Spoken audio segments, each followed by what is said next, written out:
Al estar aquí esta mañana quiero nada más rápidamente recordar lo que hemos hecho. Semana número 1, porque este es el final de la película, tenemos que recordar, hablamos del día del Señor. Joel está escrito en un tiempo en el cual tanto él como su audiencia, ellos tienen una perspectiva de la vida muy diferente a la de nosotros. Nosotros pensamos como personas del occidente, pensamos como personas de una manera lineal, pensamos en cronología, pensamos en 9/11, cuando pasaron los ataques terroristas, pensamos en el nacimiento de nuestro hijo, pensamos en la boda cuando nos casamos, en fin, pensamos en fechas. El contexto de la Biblia, y específicamente el Antiguo Testamento, no ese es el contexto. Ellos no piensan lineal, ellos piensan circular. Eso implica que muchas de las verdades, si no es que todas las verdades de la Biblia, no son presentadas en blanco y negro, son presentadas muchas veces en como color gris. ¿Qué implica ello? Implica que Cristo dice: el que quiera ser el primero debe ser el postrero o el último. ¿Qué implica ello? ¿Cuál de los dos? Y la respuesta es sí, involucra a los dos. Cuando Cristo dice: si alguien quiere ganar su vida o obtener su vida, va a tener que perderla. ¿Cuál de los dos es Cristo? O la obtengo o la dejo ir. Y la respuesta es sí. Es ambas. ¿Por qué? Porque así es como piensa la mente judía. Entonces, cuando pensamos en el día del Señor, introducido por Joel o presentado por Joel en la semana número 1, él involucró dos conceptos: el concepto de juicio y el concepto de gracia, de misericordia. Y la pregunta es: ¿cuál de los dos es? Y la respuesta es yes. La respuesta es sí. ¿Por qué? Porque el Dios de la Biblia es un Dios de juicio, pero es un Dios también de gracia. Y es aquí donde es un reto para nosotros, porque nuestra tendencia es pensar uno u otro. En otras palabras, o me va a dar el Señor gracia y misericordia y me va a dar un buen reporte del doctor cuando vaya el martes o el jueves, me va a permitir tener trabajo ahora que no necesito, o va a ser un tiempo de juicio, de prueba, de venganza, el Dios que castiga, el Dios que tiene que traer a juicio las naciones. ¿Cuál de los dos es? Y la respuesta es ambos. Lo hermoso de este mensaje que hablamos hace básicamente 4 semanas es que en Cristo hay un casamiento de ambos, porque la cruz del Calvario es la expresión de ambos. En la cruz Dios puso su juicio sobre Cristo para que esta mañana podamos experimentar ¿qué cosa? Gracia. Pero eventualmente viene el día del Señor, en el día futuro, cuando Cristo regrese, no para traer gracia o iniciar una etapa de gracia, pero para iniciar una etapa de juicio. ¿Qué implica de ello? Que en su primera venida, que estamos por entrar a ella, a la celebración de ella, que es la Navidad, cuando Cristo se aparece como el Cordero Santo de Dios para perdón de pecados, esa segunda aparición de Jesús no va a ser para eso, va a ser para traer a juicio, para enderezar las veredas, decimos a la luz de la Biblia. Semana número 1. Semana número 2, esa gracia fue llevada a través de la llegada del Espíritu Santo. Encontramos en la semana número 2 que la gracia de Dios no fue el hecho de que Él trajo unidad a tu vida, a mi vida, al matrimonio, lo restauró, nuestros hijos y todo eso. Eso es importante y ojalá suceda, pero lo que hizo es que nos dio la unidad ¿de quién? De su persona. Lo que el hombre necesita no es una mejor condición, necesita la persona de Dios. Porque el problema de este pueblo, leímos en la segunda semana, que su problema de división o de fragmentación o de calamidades o de tragedias fue literalmente no el hecho de que no se llevaban bien entre ellos, era el hecho de que no habían o no estaban abrazando la unidad del Dios Trino. Y cuando digo Trino, estoy hablando de Padre, Hijo, Espíritu Santo, que lo ilustramos con algo que se come. ¿Recuerdan cómo lo ilustramos? El famoso pretzel.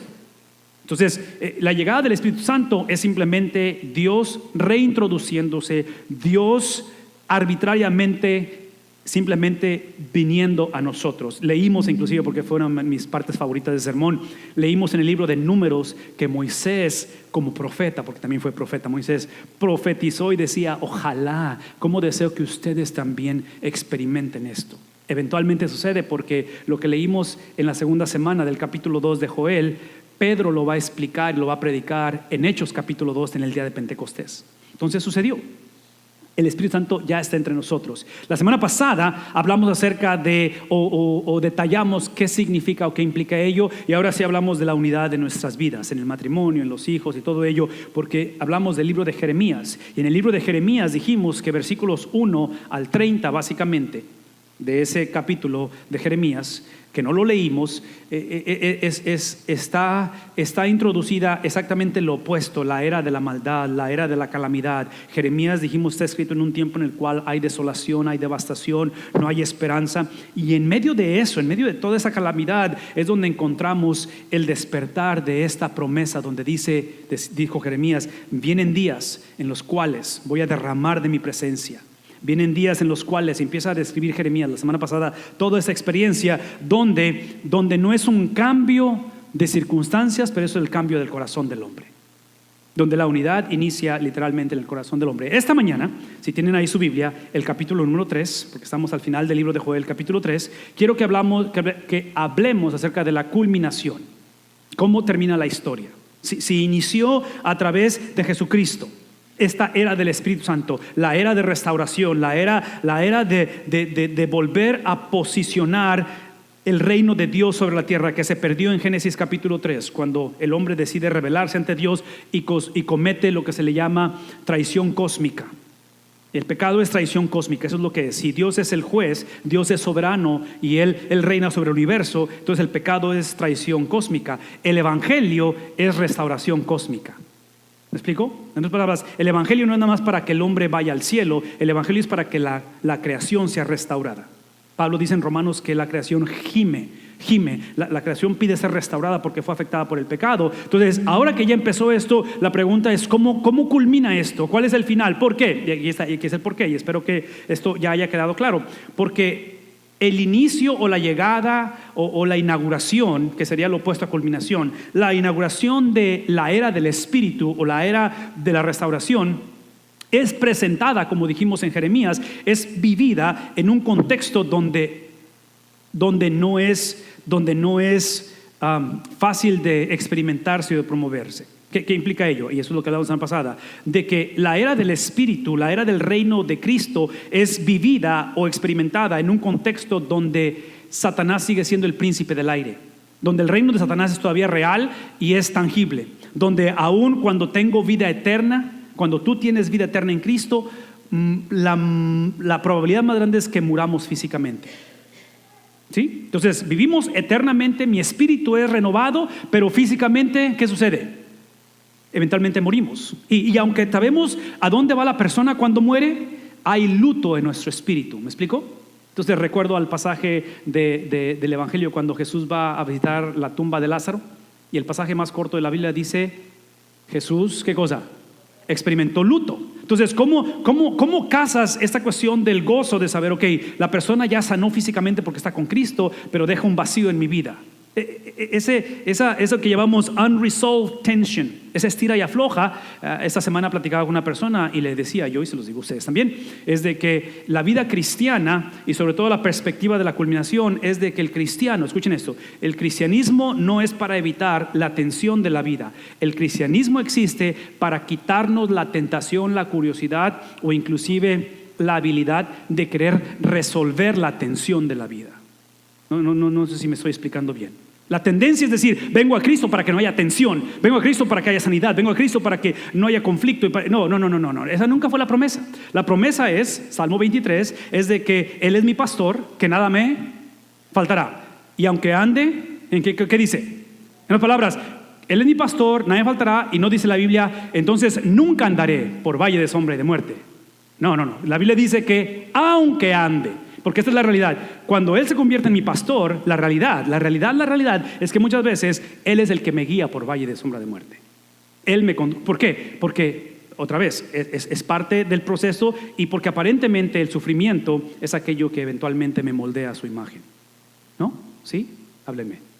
El sufrimiento eventualmente me hace semejante a Cristo. El sufrimiento en un momento dado me ayuda a hacer lo que estamos hablando, de que mi tendencia es resolver la tensión. No. El llamado al cristianismo es confiar en Él en medio de la tensión. Porque la promesa nunca fue que la tensión se iba a resolver. La promesa es que Él estaría conmigo. Salmo 23. Tu vara y tu callado, ¿qué hace? Me infunde aliento. Aderezas mesas delante de mí. ¿En presencia de qué? De la tensión. En otras palabras, Él es mi pastor, Él está conmigo. Esta mañana, cuando hablamos de la culminación, hablamos de que la perspectiva del Antiguo Testamento es que en el Antiguo Testamento, Joel, la audiencia de Joel, ellos peleaban o estaban en lo que se llama warfare, en cuestión de guerras, como tú y yo texteamos. Todo el tiempo lo hacían.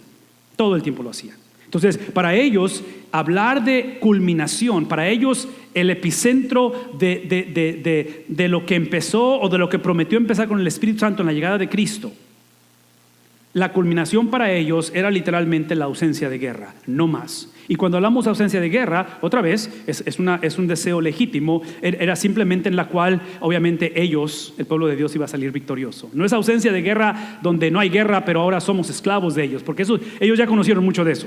Es ausencia de guerra donde salimos victoriosos, donde nuestro capitán es Cristo y donde literalmente no habrá más llanto, no más dolor, donde no va a haber más sufrimiento, ¿sí? El evangelio de la prosperidad dice que eso existe ahorita.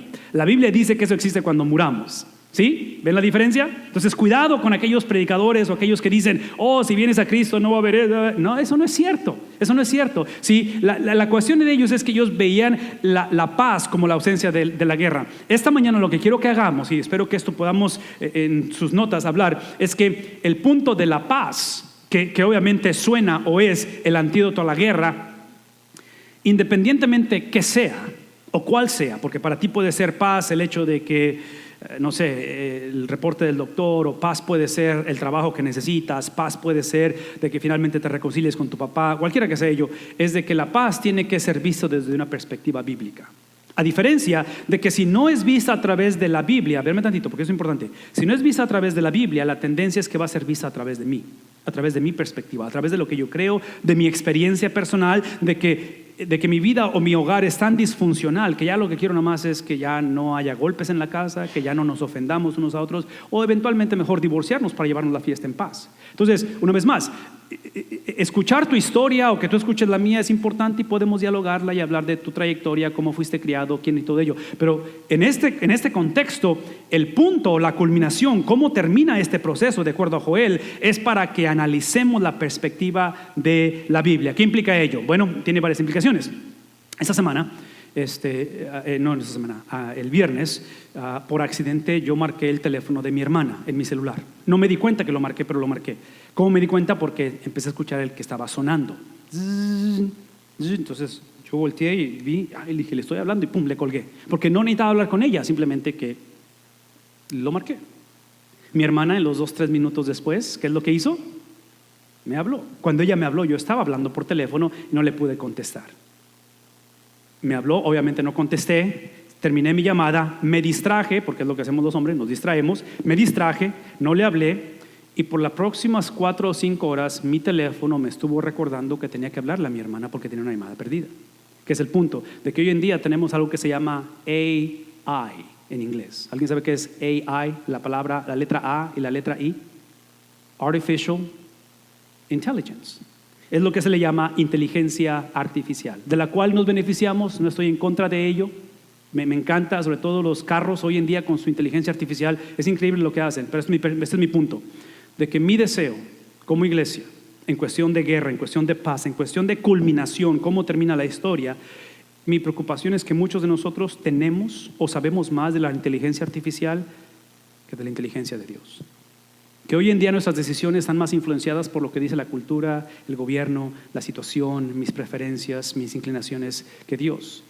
No estoy en contra de ellos, no escuchen que estoy condenando esto. Todo lo que estoy diciendo es que tiene que haber una inteligencia o una perspectiva divina en lo que hacemos y en lo que somos. Por lo tanto, en el Antiguo Testamento, una vez más, en el Antiguo Testamento, el concepto de guerra es algo cotidiano, lo cual el pueblo de Dios quería simplemente no más guerra. Inclusive Joel está escrito en un tiempo en el cual hay una reforma. Es la era o la etapa post-exílica. Ya pasaron por los exilios, ya pasaron por el sufrimiento, por los cautiverios, entonces desean no guerra. En el Nuevo Testamento, con la llegada de Cristo y esta experiencia del Espíritu Santo, nos encontramos un mensaje revolucionario, porque ese es Cristo. Y Cristo, en su primer sermón, que abarca capítulo 5, capítulo 6 y capítulo 7 de Mateo, es el sermón del monte. Y el capítulo 5 específicamente es el sermón de las bienaventuranzas. Jesús dice algo revolucionario, dice, la versión de Reina Valera dice, bienaventurados o dichosos, privilegiados, bendecidos, son los que trabajan, ¿por qué cosa? En otras palabras, el Cristo lo que viene a hacer es que dice él, ok, ausencia de guerra es importante, pero eso es demasiado pasivo. Esperar que se acabe la guerra es pasivo.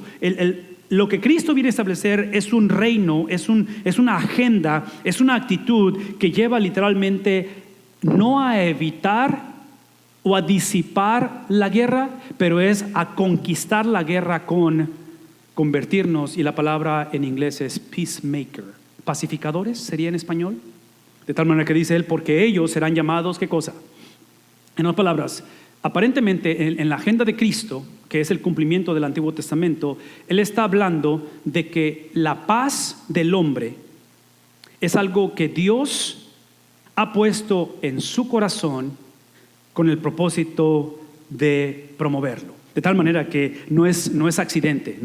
Y suena irónico, pero por ejemplo, tú tienes las palabras de Cristo, Mateo capítulo 5, y te encuentras a este apóstol o a este radical después de Cristo, que su nombre es Pablo, el apóstol Pablo, Saulo de Tarso Pablo, y él lo que va a hacer, él va a tomar todo lo que Cristo dijo y lo va a expander. Él va a decir, ok, esa es la enseñanza y eso es lo que significa. Entonces, tienes una carta muy pequeñita en el Nuevo Testamento que se llama Efesios. Es una carta que Pablo escribe a las iglesias en Éfeso, que su problema era que no conocían paz como cristianos, como iglesia, como familias, por diferencias culturales, diferencias religiosas, diferencias de contexto, no conocían la paz. Y Pablo escribe esta carta de Efesios que la centralidad de Efesios es precisamente la unidad o la paz. Y no es accidente que Pablo, son 6 capítulos, los primeros 3 capítulos de este libro de Efesios, que se los recomiendo que se lo avienten en ayunas, así de una sentada, léanlo completo, está chiquito el libro. Los primeros 3 capítulos es la unidad, no de la iglesia, no de los judíos con los gentiles, con los griegos, no, es la unidad del Espíritu Santo con el Hijo y con el Padre, es la unidad del Dios Trino, es lo que hemos estado hablando. Entonces, los primeros 3 capítulos es eso.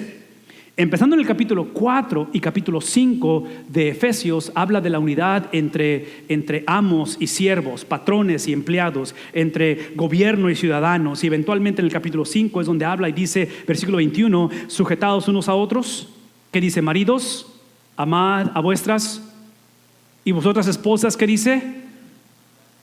Habla de someterse al esposo. En fin, el punto es que empiezan esa transición de relaciones interpersonales. Eventualmente llega al capítulo 6 donde inicia y dice, hijos, obedecer a vuestros padres en el Señor porque eso es bueno. Y dice, padres, no hagáis enojar o no desesperen a sus hijos. ¿Qué es el punto? Es el punto, bien entendido. Que eventualmente en el capítulo 6 Pablo termina hablando de la unidad y entra a lo que se llama la armadura de Dios, la guerra espiritual. ¿Cuál es el punto?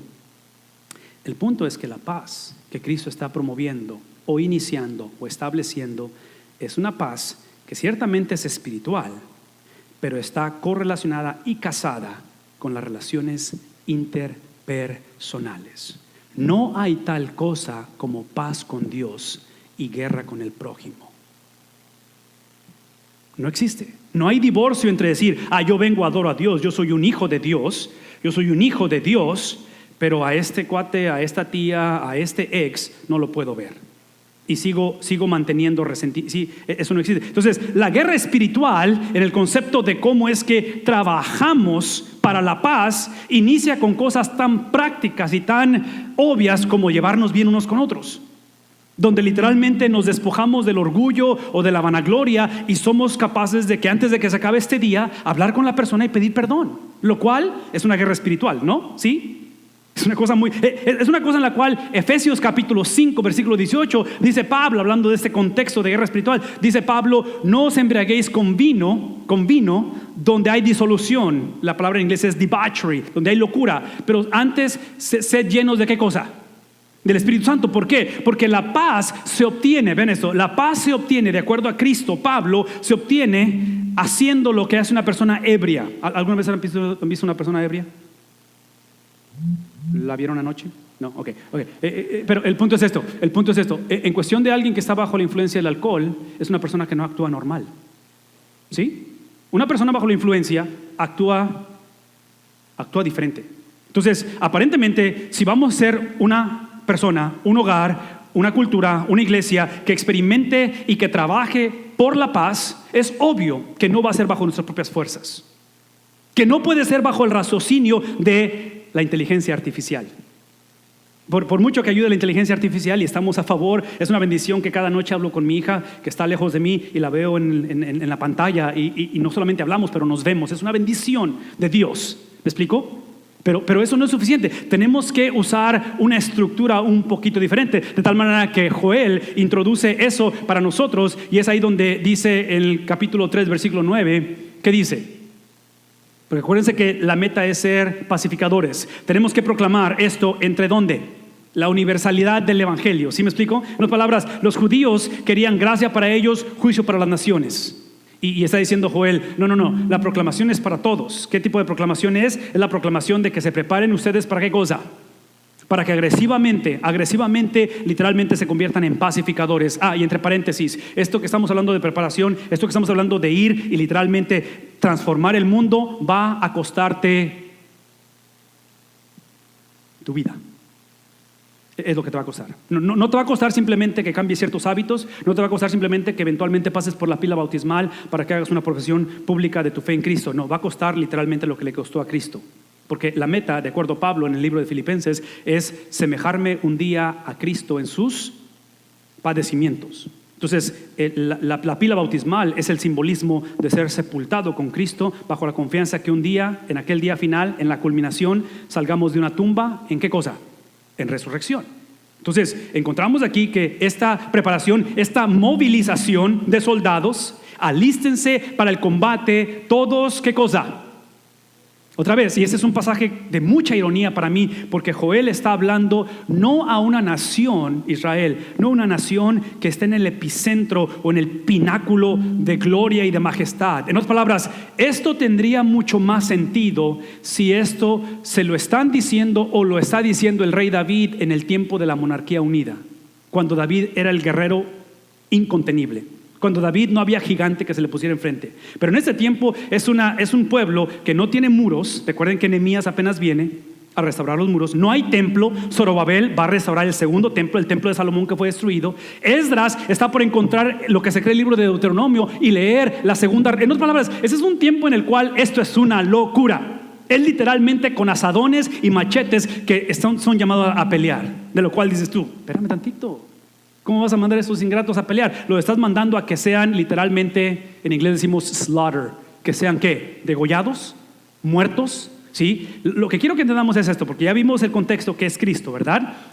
Pacificadores, Pablo, guerra espiritual, todo lo que acabo de decir. Si no, ahí le regresan al cassette. Pero esta es la implicación. La implicación es que hay un llamado a esto. O sea, ¿han visto la película? Braveheart, Mel Gibson. Sí, o sea, this is what we call a man's man. Este es el guy que lo quieres como tu cuate, como tu guarura, cuando pasas por el callejón así oscuro, que él vaya contigo. Es el que quieres, ¿no? Porque inclusive observa lo que tiene aquí atrás. Entonces, está hablando otra vez de esa intencionalidad que Cristo está diciendo en Mateo 5, versículo 9, que seamos bienaventurados los pacificadores, porque son llamados hijos de Dios. Aparentemente la paz es la proclamación del evangelio. Esa es la paz. Cuando pensamos en funerales, cuando pensamos en el luto de hombres y mujeres que perdemos seres queridos, podemos hablar de la historia de la persona, podemos hablar de hacia dónde va la persona, podemos hablar de todo eso, pero lo que hablamos en un funeral es simplemente el evangelio de Cristo. Es la persona de Cristo y es la obra de Cristo. Entonces, cuando pensamos en esta intencionalidad de lo que está llamando Joel a proclamar, a prepararse, a movilizar a los hombres de guerra, estamos hablando de hombres y mujeres que si queremos ser pacificadores en nuestra generación, tenemos que saber cómo comunicar, ¿qué cosa? El evangelio. Entonces, mi deseo y mi oración ha sido esta semana de que al salir de este lugar tú, si estás cansado de división, de conflicto, de inseguridades, si temes el futuro, si temes la situación económica o el reporte del doctor, yo estoy aquí simplemente para decirte que el antídoto a ello es el evangelio de Jesucristo. ¿Qué implica ello? Qué bueno que me preguntaron, porque el evangelio lo que hace es que gradualmente te prepara. Ya cuando Él se pinta la cara es porque la cosa va en serio, ¿no es cierto? O sea, ya pintado Mel Gibson como Ben Wall, como este guerrero, es porque la cosa va en serio. Eventualmente va a motivar a la gente. Y aquí nada más alguien se va a regresar a casa. Y no eres tú, es lo que está diciendo.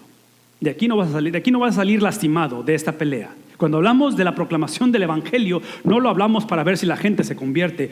Si presentamos el evangelio en el hogar, presentamos el evangelio en el trabajo, presentamos el evangelio en todos lados, porque creemos que ese evangelio tiene el poder en el cual eventualmente traes las marcas del evangelio.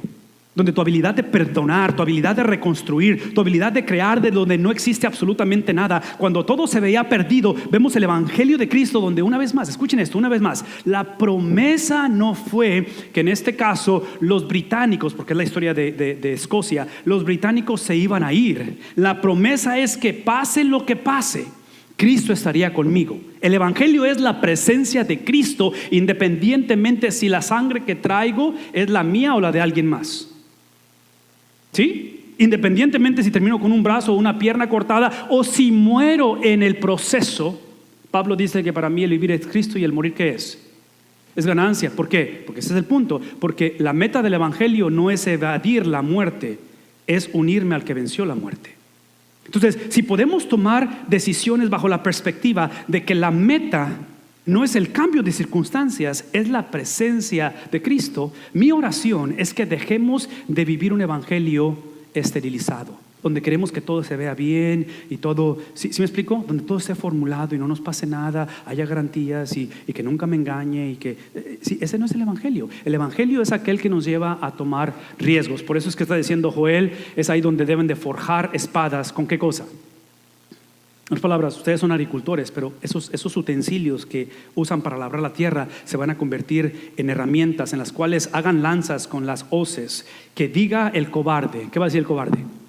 Entre paréntesis, y obviamente digo paréntesis, pero esta es la centralidad de mi mensaje, porque ya sé que se emocionaron y se la van a querer reventar en Netflix, la de Braveheart, o no sé qué van a querer hacer, espero que no la estén viendo ahorita, pero sí estamos conscientes de que este no eres tú ni soy yo, ¿verdad? ¿Quién es este en la historia? Es Cristo. Sí, tú y yo en la historia somos los que están acá atrás, atemorizados, avergonzados, paniqueados y no sabemos ni qué hacer con la vida. Esos somos nosotros.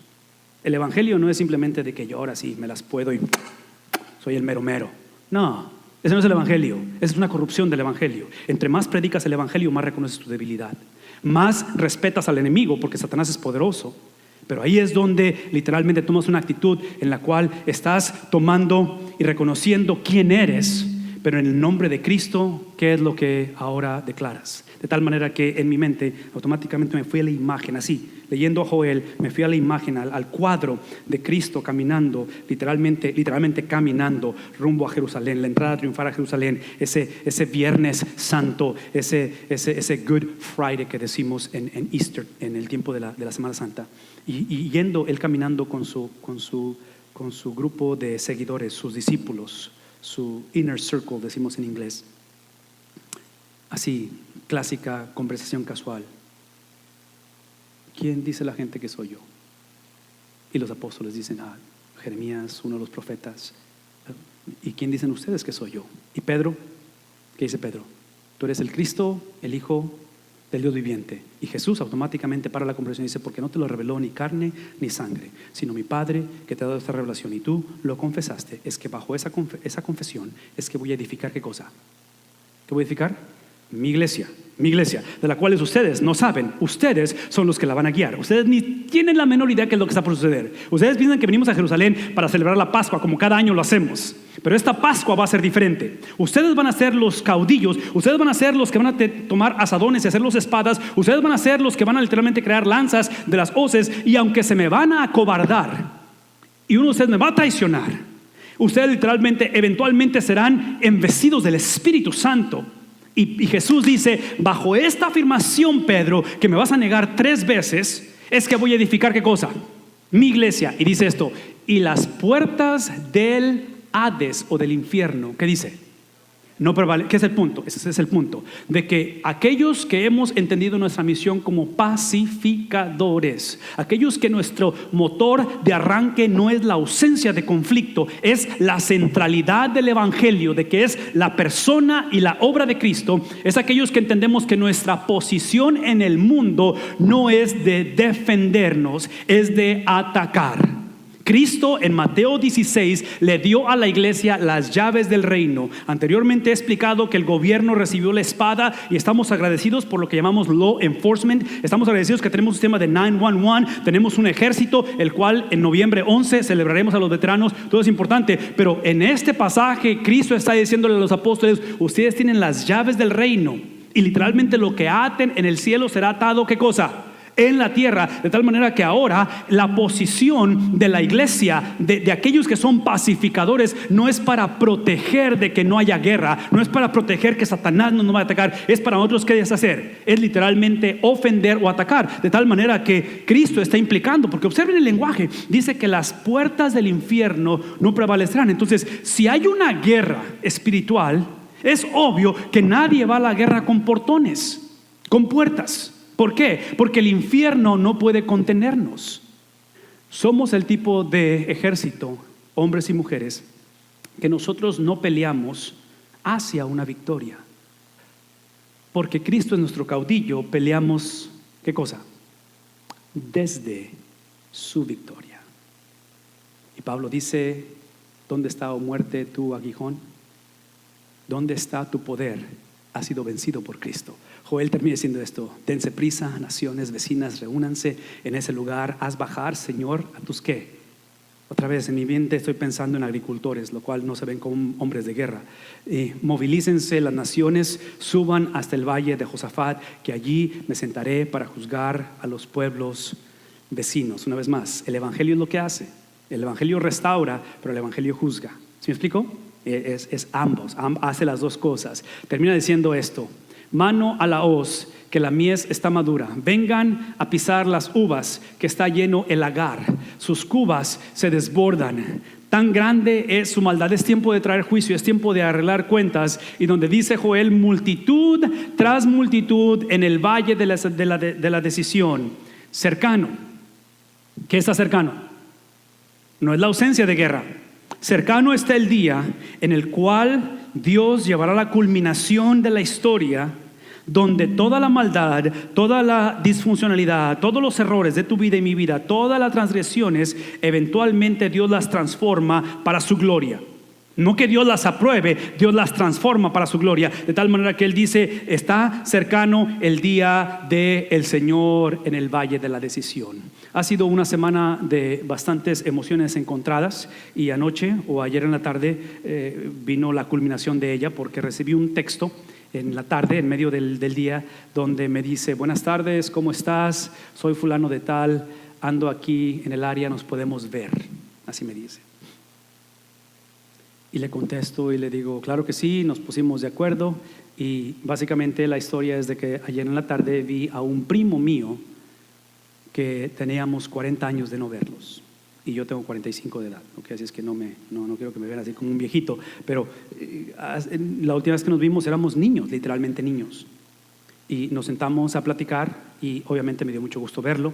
No sabía nada de él, tenía un poquito de idea de dónde estaba y qué es lo que hacía, pero aquí está el punto. Lo primero que me dijo es: ¿cómo está tu mamá? Y le di una breve historia de mamá, de su condición, que es su tía. Y cuando toqué el tema de su mamá falleció en febrero, y me habló acerca de la muerte muy difícil y muy lenta, entre embolias y diferentes situaciones, de la cual ambos, en momentos de conversación como estas,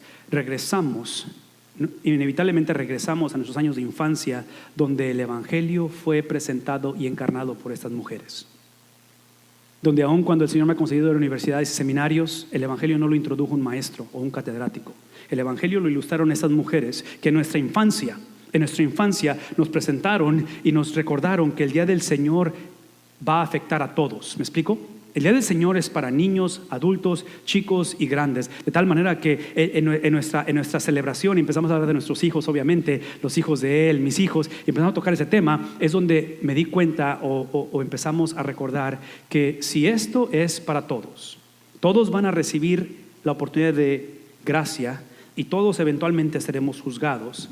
La invitación, basada en lo que conversamos ayer, es lo que dice el Salmo 91. Que solamente aquel que habita el día del Señor es para todos, el que habite o el que no habite. Pero el Salmo 91 dice: el que habita, el que lo haga, el que venga, el que decida a habitar al abrigo ¿de quién? En otras palabras, lo que no estamos diciendo aquí es que esto sucede automáticamente. Eso sería universalismo. No toda persona habita. ¿Me explico? Habita, porque inclusive cuando terminamos la plática me decía que la próxima semana va a regresar porque un pastor y no sé quién platicó de la historia. Lo primero que hice fue decirle: hey, te puedes quedar en mi casa porque Él puede habitar conmigo. Él es familia. ¿Sí? Entonces, todo aquel que es hijo de Dios, que es pacificador, habita bajo la sombra del Altísimo. ¿Qué implica ello? Que es la persona que se acoge bajo la sombra ¿de quién? Literalmente del Todopoderoso. Y yo sé que la situación se ve como que Dios ha perdido poder, se ve como que si la maldad está reinando o está tomando control. Yo sé que encontramos situaciones donde Dios no se ve como el Señor de las cosas, pero la promesa simplemente fue el tener acceso a habitar con Él. Y esta palabra acoger es la palabra rest, descanso. No está prometiendo la Biblia que la persona va a evadir trabajar. Esa no es la promesa. La promesa no es apatía, ni flojera, ni indiferencia. La promesa es de que en medio de lo cansado que estemos, en medio de lo que literalmente nos ha consumido la situación emocionalmente, mentalmente, sentimentalmente, encontraremos descanso bajo la sombra del Todopoderoso. De tal manera que la conversación ayer se movió hacia ese tipo de experiencias que le decía yo a él: si algo veo fortalecido en este proceso con mamá, es su espíritu.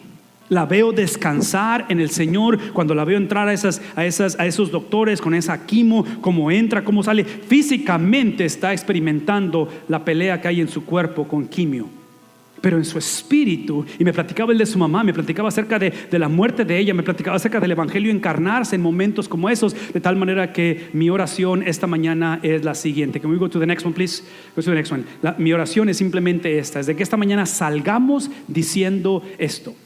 Que tu oración, que tu pasión sea el confesar que Dios es no la ausencia de guerra. Dios es simplemente mi ¿qué? En medio de la guerra. Esa es la promesa. Y mi oración, obviamente, mi oración es de que espero que tú estés en una etapa en tu vida en la cual no veas la guerra como la norma. De que digas tú: así es la vida, simplemente así me casé con él, simplemente es la enfermedad que tengo, simplemente es la situación económica que tenemos. No. Sí, hay una diferencia entre luz y tinieblas. Hay una diferencia entre Cristo y el reino del enemigo. Y aunque la promesa no fue la ausencia de ese enemigo o de ese conflicto, sí, es de que veamos a Cristo como ese refugio. El refugio que ¿qué es lo que va a hacer en medio de la calamidad? Va a fortalecerme. Me va a fortalecer simplemente no para mejorar la situación, pero para tener la habilidad basada en Él, basada en su poder, de confesar que Él es mi Dios. Y que si Él es mi Dios, la única manera en que Dios puede ser mi Dios es cuando deposito mi confianza en Él. Dios no es el Dios que es mi Dios para que sane mi condición, cambie mis circunstancias. ¿Lo puede hacer? ¿Lo ha hecho anteriormente? Sí, lo puede hacer. Pero la razón que Dios es mi Dios es porque inevitablemente todo ser viviente esta mañana está confiando en alguien o en algo. Y la invitación es simplemente poner nuestra confianza en Dios.